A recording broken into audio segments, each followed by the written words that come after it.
Hello again, everybody. Thank you for joining us for today's public webinar. Hope you've all been off to a good start this year. Good morning, Jim. Good morning. Well, if you've been off to a good start this year, you've got some real skill. It's a very difficult market. What makes this, well, let's start as just for perspective. Let's just take a fast look. Here's the bar chart for the ES. We had 3 gaps going higher, and anybody that's known us for any point in time know that that is usually a sign that there is extreme emotion in the market. Extreme emotion, as we talk about, decisions we make that are emotional decisions are usually not our best. Then the other thing that we've been talking about lately is how random the market is.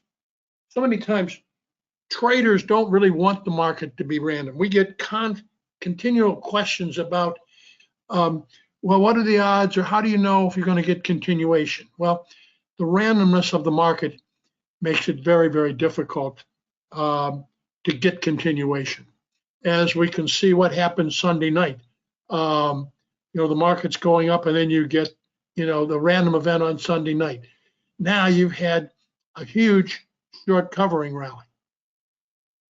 But we're still in all of this very questionable area. Now, what I really want to talk about here is what I want you to really appreciate is that, and I've said this before, but when I use the phrase, there are no adults in the market. What I really mean by that phrase is I see no evidence of any meaningful buying or selling by, in this case, the investment money, as well as the institutional trading side. And that doesn't mean it's zero. It's mean I don't see any dominance. And this has gone on for, this whole period in here. And as I've explained on the week ahead, what I think has gone on in here that makes this market so difficult and keeps the adults away is that the institutional money is fairly comfortable with the economy. Whether they're right or wrong is another question, but they're fairly comfortable with the economy. But at the same time, they think the valuation is high. So they're not doing anything. When they're not doing anything, then what's your makeup of the market is almost all very short term and particularly heavily oriented towards day time frame traders. And they are extremely emotional and follow the leader.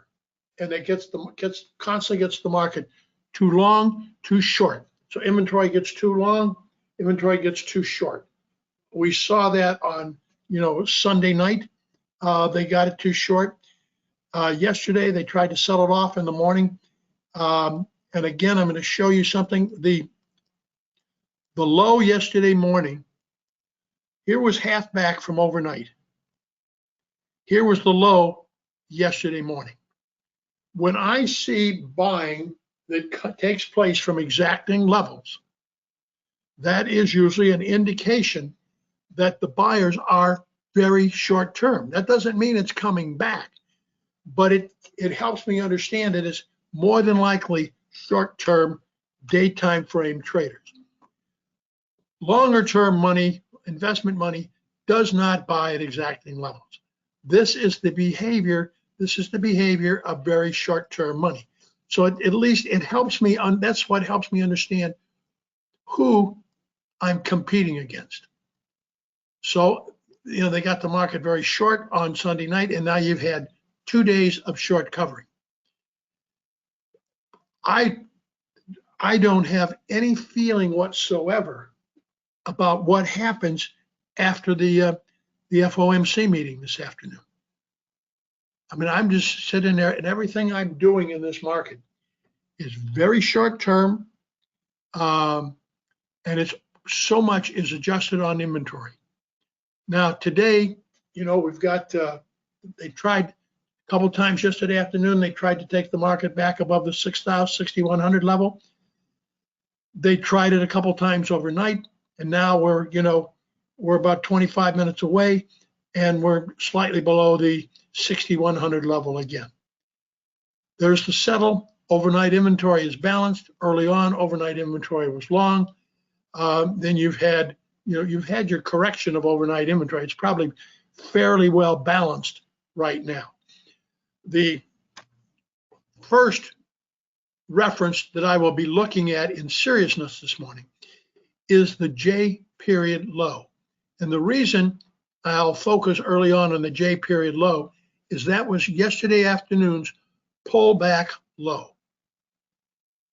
So trading is about change. If there's any meaningful change relative to yesterday afternoon, then the market will find it, after we open, the market will find acceptance and start building value down below yesterday afternoon's pullback low. Okay, let's take a little break.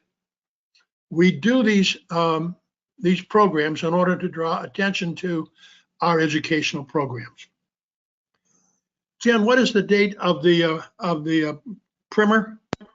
Sure. Let me take the screen back so that I can show everybody and they can see that.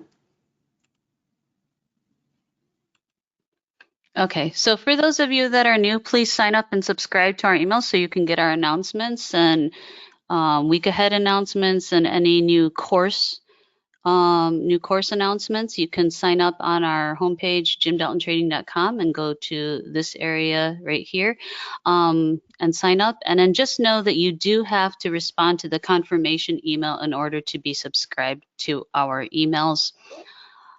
Right now, if you didn't receive the announcement email already, we have announced our updated market profile primer, and that's going to be running from April 23rd to May 1st. And Jim, maybe you want to explain by what we mean by updated? But you can get the schedule here and information about the course here. The schedule, you can download it here and go here to get more information, but Jim will explain it right now. You'll have to start somewhere. So the primer always has to start with the basics. Historically, probably about 90% of the primer has been discussing the actual basics and the foundation of the market profile itself. As we say so often, we are not market profile traders. We use the market profile to organize the market's continuous two-way auction process. Once that information is organized, there are substantial number of nuances or clues as to who you are competing against. So in the next primer, we are going to spend more time talking about some of those clues and what you look for and the message it gives. For example, when we talked about yesterday with the reference being half back from overnight, that indicates to me that buying from that level is more than likely very short-term traders. That doesn't mean that they can't take the market too high or too low, but it's like when I played a lot of racquetball over the years, were you playing a left-hand player or a right-hand player? It makes a difference of how you play the game. So we're going to sprinkle more of those clues and nuances throughout the basic primer course in order to give you a better understanding of how markets actually work. And also, these clues help you have a better appreciation. If the market is being driven by a combination of short-term and long-term traders, all short-term traders are heavily oriented towards long-term. Yesterday, as I mentioned, was heavily oriented towards very short-term traders, inventory getting too long or too short.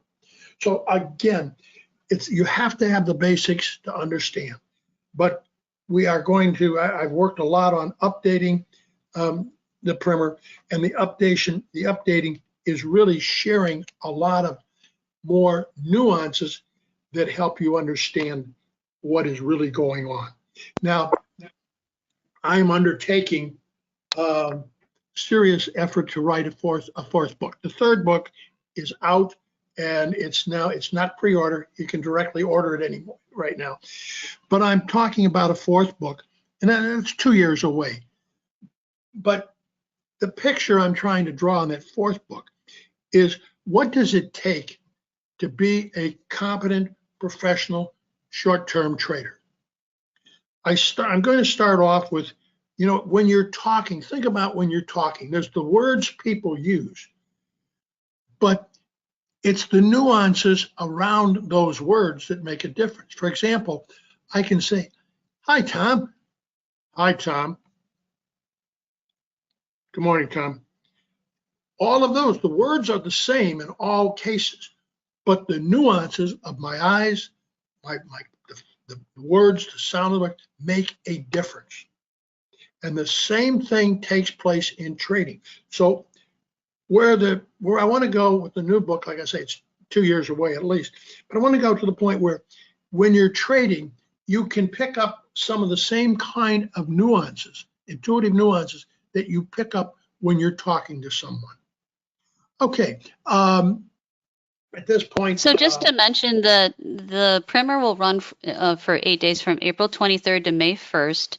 And for those of you that may not be aware, the early bird pricing is usually the first 2 weeks from when we announce a course, and that will be the best pricing. Purchasing early always will yield you the best price. So if you want to get in on the best price for the primer, now through February 9th is the time to sign up for that. And if you have any questions, you can always shoot us an email at dalton@jimdaltontrading.com or give us a call at the bottom of our screen here, 409-422-7250, and I'd be happy to speak with you and answer any questions that you may have. Okay? Jen, let's open this up for some questions. Okay. Oh, and for the book, Jim, I don't know. For those of you that, if you're not familiar, we have a books and suggested reading list, and you can find the link to order Jim's book that is now available. It's no longer in pre-order. It's available on resources. Go to the books link and you'll see it featured here right at the top. Okay. Questions. When we're trading 30-minute TPOs, do we have to wait until a period close is in order to pull the trigger, or do you trade while a period is developing? No, I pay no attention to the end of the period. Remember, all this does, the organization, the way we do it, it's simply to organize the data. It's not mechanical. It's not mechanical. You have to have a stop and a stop and a start in order to have a distribution curve. And remember, time is the constant on the horizontal, price is the variable. But no, you don't have to wait. And a lot of times, I don't wait. For example, yesterday morning when the market was Jim, making... do you want me to give you the screen back? That way... please. Yeah. Okay, let me give you the screen. There you go. Okay, for example, yesterday morning when the market was making its low, okay, I could see the half back from overnight. That's that line right there. That's the line right there. I know that's a reference, and I know that's a reference that's utilized substantially by short-term traders, whether it be half back from overnight, whether it be half back from the day before, whether it be half back from the 30-minute bar, but those helps me. But when I see the market coming down here, and in a period, remember the market tried to go higher first, and then it sold off. But when it got down to that exacting level, you could see that the volume dried up. And look at this, 472, so there's the lowest volume. Tempo, or the speed at which the market was going down, was very, very slow. When I talk about nuances and intuition, that you pick up with experience. Coming down, the nuance was the slow tempo down here. It was just agonizingly slow.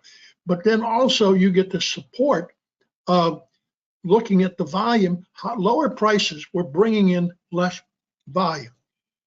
Peter Resenchek refers to this as a taper. It's not exactly as he uses an example, but you can see that the lowest volume is on the low price. So just think from a logical standpoint, if lower prices are cutting off activity, there's a chance that at least that auction to the downside is over. And of course, that set up a huge rally for the remainder of the day.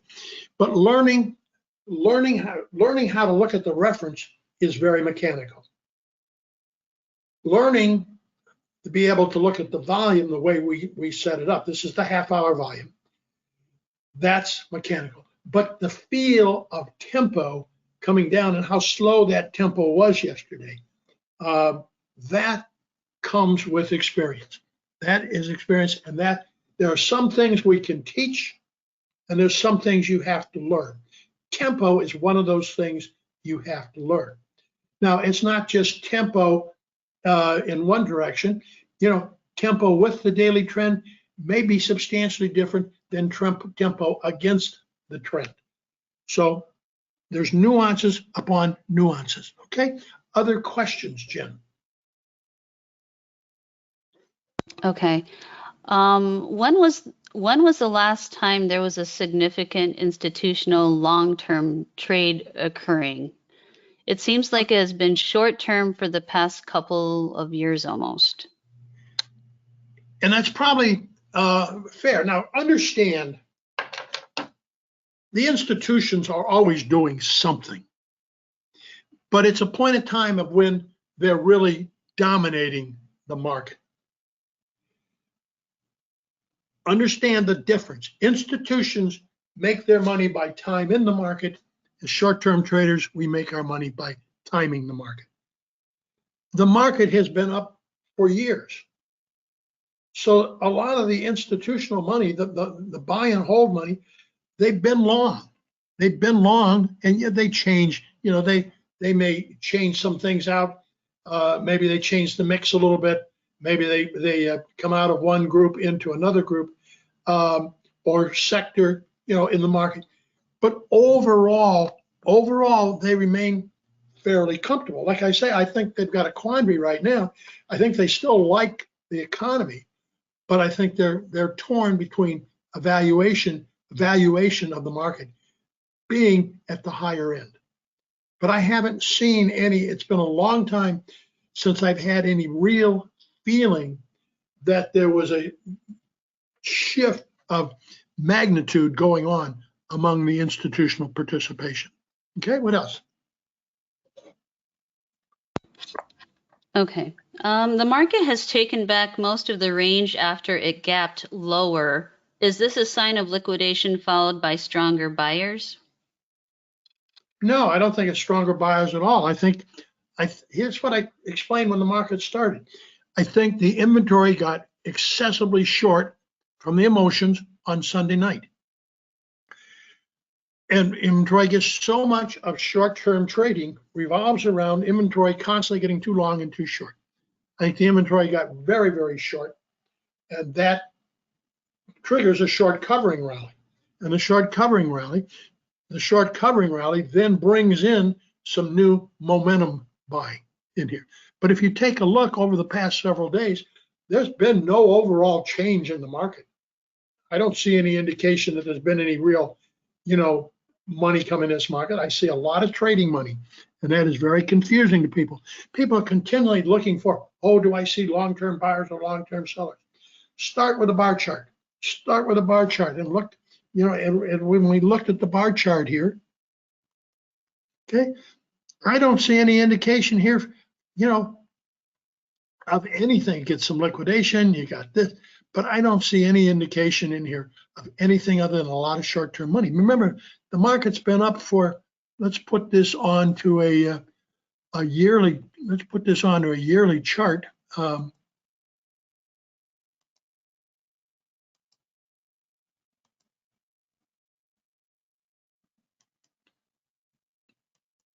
Okay, there's a monthly bar. Okay, there's a monthly bar. I mean, where's the market been? And this is where you start. When I talk about when you do your preparation, you know, you start here to get a perspective of what's going on. Too many times, short-term traders, we get too lost in the day-to-day volatility. But when you look here, the long-term trend remains up.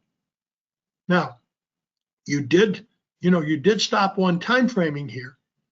Remember, markets go trend, balance, back to trend, trend, balance, reverse. So right now, the market is in, for the last 2 months, we're in really a short-term trading range. Okay, other questions? Okay.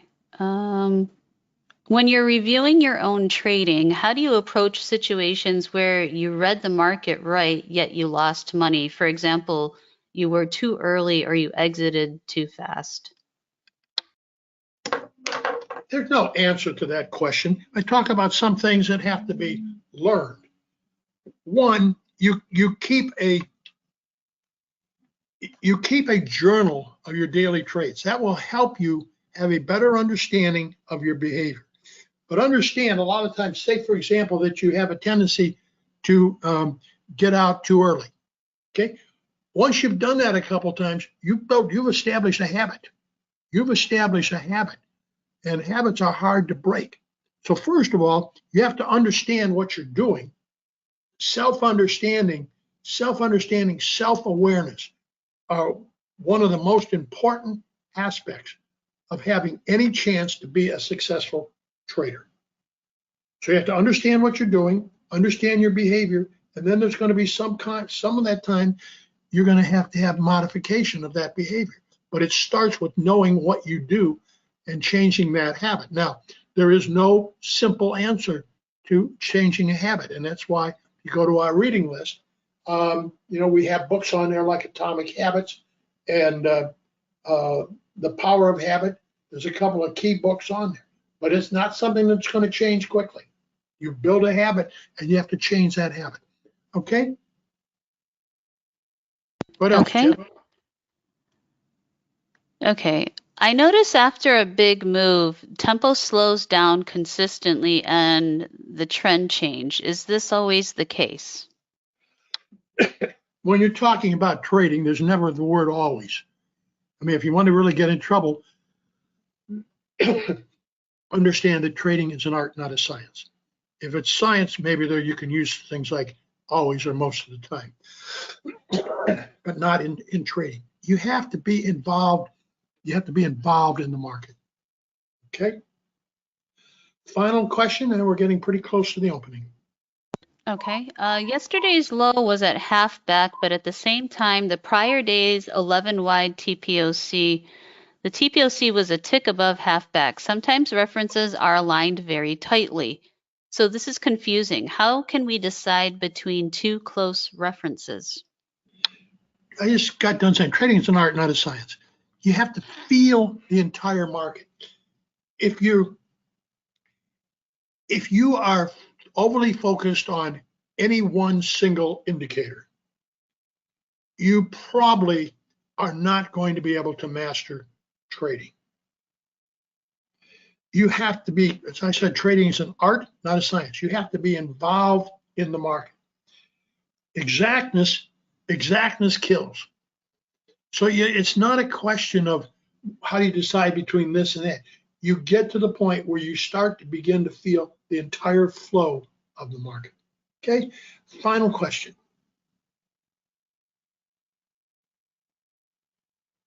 Okay, do you get out of positions quickly if it doesn't go the way that you expect, or do you hold trades that move against you until you've changed your read? No, when you put on a trade, the first thing I always do is I say, is the trade with the daily trend or against the daily trend? Is the daily trend with the major trend or against the major trend? Do I think inventory is too short or too long? Then are we with developing value or against developing value? there is, again, there's no complete answer to any of these questions. It's a feel for the market, but generally you want to be trading with the trend. The daily trend, and I'm talking more about as a short-term trader, the daily trend. You want to be totally aware of the longer-term trend, but you want to be with the daily trend. And so yesterday, example, it made that low yesterday morning at an exact level. And we had the taper. The market's going higher. Let the market work for you. Now, remember, we've talked a lot, particularly in the afternoon, you got this pullback low. So you're watching and you say, okay, the market looked above the 6,100 level, came back, and boy, it could have broken, and it stopped on a dime. Just stopped on a dime. So ooh, there they go again. It's a feel. You have to get a feel. It's not a science. All right, let me say thank you very much. I hope you consider joining us for the primer, and I hope you get a chance to look at the new book. Thank you very much. Have a great trading session. Thank you. Thank you, everybody, and see you next time.